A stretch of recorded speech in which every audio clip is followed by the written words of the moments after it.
السماء جلالا فأزيد أسراب الغيوم جمالا. الحمد لله والصلاة والسلام على رسول الله وعلى آله وأصحابه أجمعين. پرون په دې اړه باندې درس و چې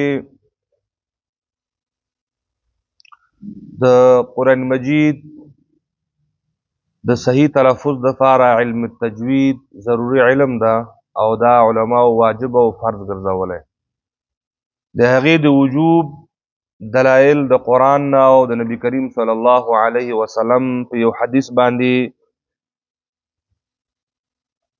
وړاندې شو چې الله تعالی وایي چې هغه خلکو سره الله مینه ساتي. رسول الله فرمایي چې هغه خلکو سره د الله تعالی مینه ده، محبت یې ده، څو قرآن کریم داسې وایي لکه څنګه چې نازل شوی ده. نو چې کله د دې خبر نه دا معلومه شوه چې قرآن کریم نزول په تجوید سره ده، نو د دې خبر نه دا خبر هم ثابته شوه چې د قرآن کریم لوستل به هم د تجوید موافق وي.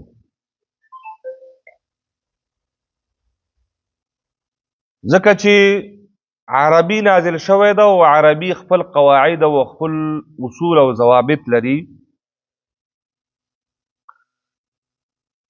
او قرآن کریم عربي ده او داسې ساده عربي هم نه ده، بلسان عربي مبین قرآن کې راځي. دا یو فصیح عربي ژبه کې راغلی ده.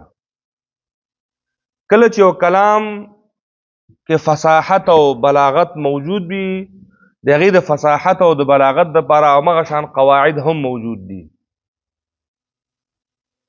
ځکه قرآن وایي چې دا عربي کتاب ده، نو د عربي کتاب دپاره قواعد دي، شروط دي، ضوابط دي، د حروف و مخارج دي، د حروف و صفات دي، د هغې صفات لازمه دي، صفات عارضه دي.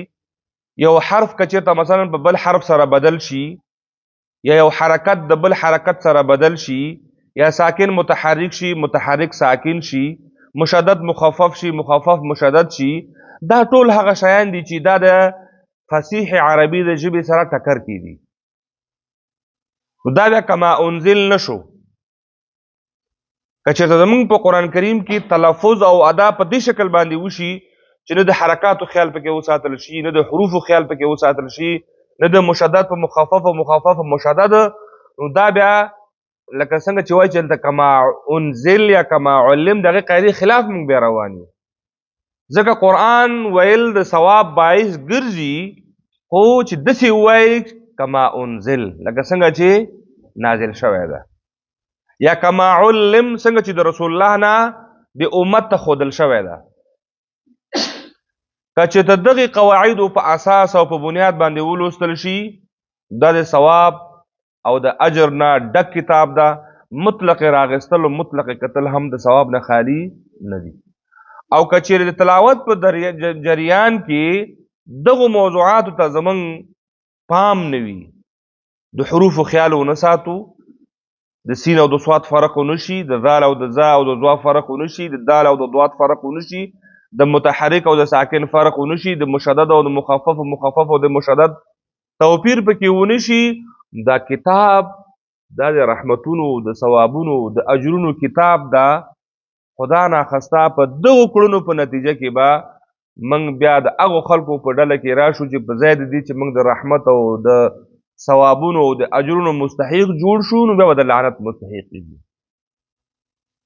رب قارئ یقرأ القرآن والقرآن یلعنه. ډېر ځلي رب په معنا د تکرار سره ده. ډېر ځلي به یو څوک، یو قاری، یو لوستونکی تلاوت کوي، خو دلته دی د ثواب پر باندې تلاوت کوي، خو والقرآن یلعنه، نو قرآن په لعنت وایي.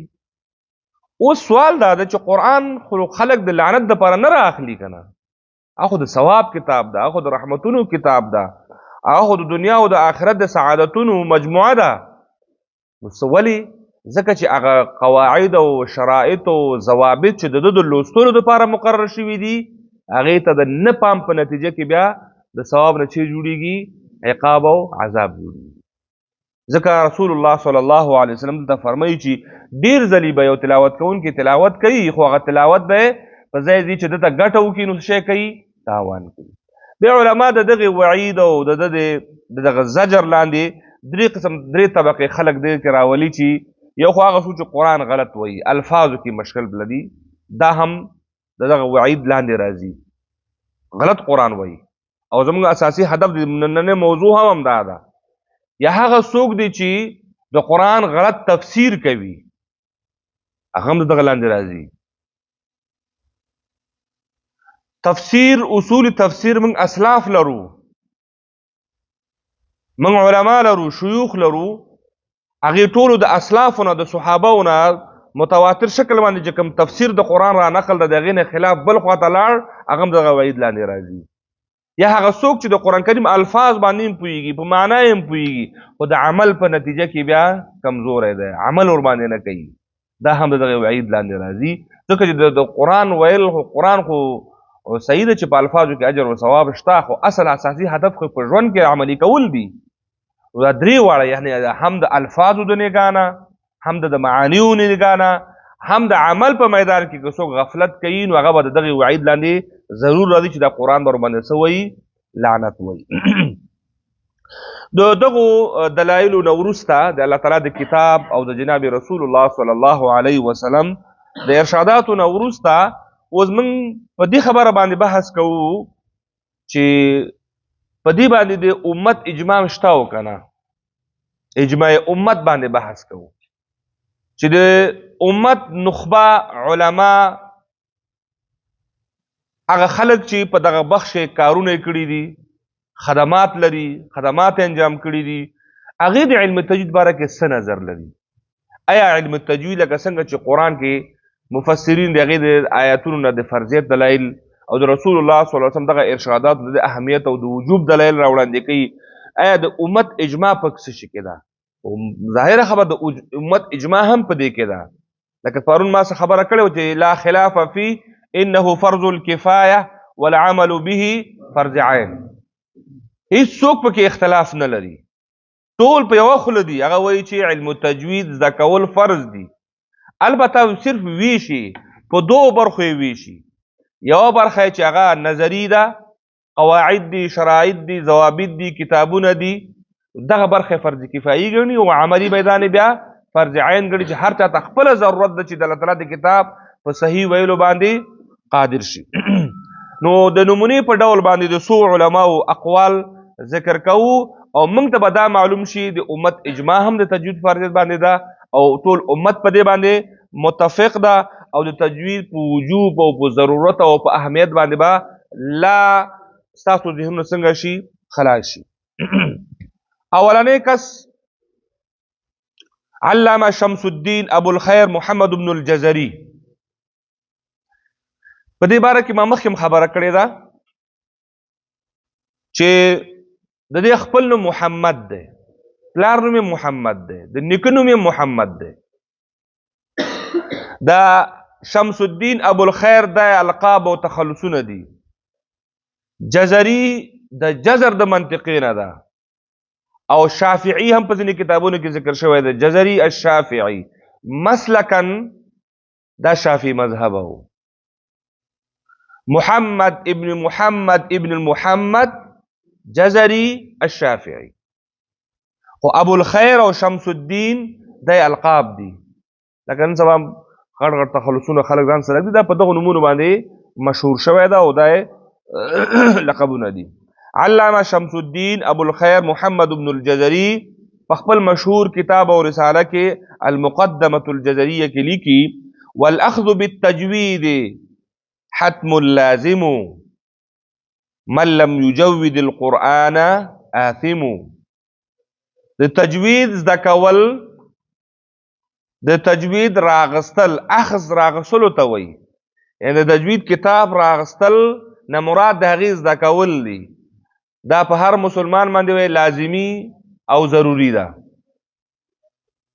ولې لازمي ده ولې حتمي ده من لم يجود القرآن آثم ځکه به را اخلي چې ته به د الله تعالی کتاب لولې او د الله تعالی د کتاب دپاره چې دی نو تجوید ضروري ده او څوک چې بغیر د تجوید نه د الله تعالی د کتاب تلاوت کوي آثمو هغه ګناهګاره ده. دا د علامه شمس الدین ابوالخیر محمد بن الجزري قول ده چې تجوید راغستل حتمی او ضروری دي او که څوک یې نه رااخلي بغیر د تجوید نه تلاوت کوي آثمو هغه څه ده ګناهګار ده. ولې ګناهګاره ده؟ څه دلیل لري په دې باندې؟ ورپسې فرمایي لأنه به الإله أنزل وهكذا منه إلينا وصل. ګناهګار به ولې نه وي؟ ځکه چې الله تعالی دا کتاب چې نازل کړی دی نو تجوید سره نازل کړی ده. صحیح شو؟ د کتاب نزول د تجوید سره ده نو لوستل به باید څنګه وي؟ تجوید موافق وي. دا تقریبا د هغه حدیث شرح ده چې هغه فرمایي یحب ان یقرأ القرآن کما انزل. تاسو به د قرآن کریم او الله به تاسو په هغه وخت محبت کوي چې د قرآن کریم تلاوت داسې وکړي لکه څنګه چې نازل شوی دی. دوی وایي چې نزول په تجوید سره ده لأنه بالإله انزل وهكذا منه إلينا وصل او بیا موږ ته را رسېدلی هم د تجوید قواعدو په اساس ده. موږ ته د صحابه او د دور نه وروسته صحابه او تابعینو ته او تبع تابعینو ته ائمه مجتهدینو ته دغه سلسله چې ده نو قرآن کریم لفظا تلفظ رسم ټول محفوظ دی او ټول د امت ته تر دې دمه په صحیح او سالمه بڼه باندې را رسېدلی دي. او که څوک غلط وایي دا د هغې خپله غلطي ده که نه موږ ته را رسېدلی په صحیح بڼه باندې ده. نو چې کله نزول په تجوید سره شو را رسېدلی په تجوید سره شو بیا زه او ته نن د غفلت د وجې نه د سستۍ د وجې نه د لټۍ د وجې نه غلط ویو او بیا خپل غلطي دپاره دلایل هم لټوو چې ولا موږ عربان خو نه یو چې صحیح صحیح به یې ویو. نو دا قرآن خو یوازې د عربانو کتاب نه ده که نه، دا خو د ټول امت دپاره رحمت ده. نو د عربانو دپاره نه ده چې عرب به صحیح وایي نو عجمیان به غلط وایي. نه، هر څوک چې وایي درست به وایي. نو دا د علامه شمس الدین ابوالخیر محمد بن الجزري قول ده. تاسو د دغه قول د تجوید اهمیت معلومولی شئ چې هغه څومره په شدت سره خبره کوي. لازمي ده، ضروري ده، تاسو که څوک یې نه کوي ګناهګاره ده. ځکه ګناهګاره ده چې نزول د دې د تجوید سره ده او موږ ته را رسېدلی هم تجوید سره ده او زه او ته یې که نن نه وایو نو ضرور به څه شی وو؟ ګناهګار. دوهم علي ملا علي قاري رحمه الله په المنح الفکریه في شرح مقدمة الجزرية دغه اشعار چې د امام جزري دي د ده په شرحه کې ملا علي قاري دا جملات کارولی دي. یعنی ملا علي قاري د امام جزري دا قول رد کړی نه ده چې چټي لګیا چې خلک ګناهګاره دي او څنګه دي او څنګه دي. لا یې مضبوط کړی ده، لا یې تشریح کړی ده.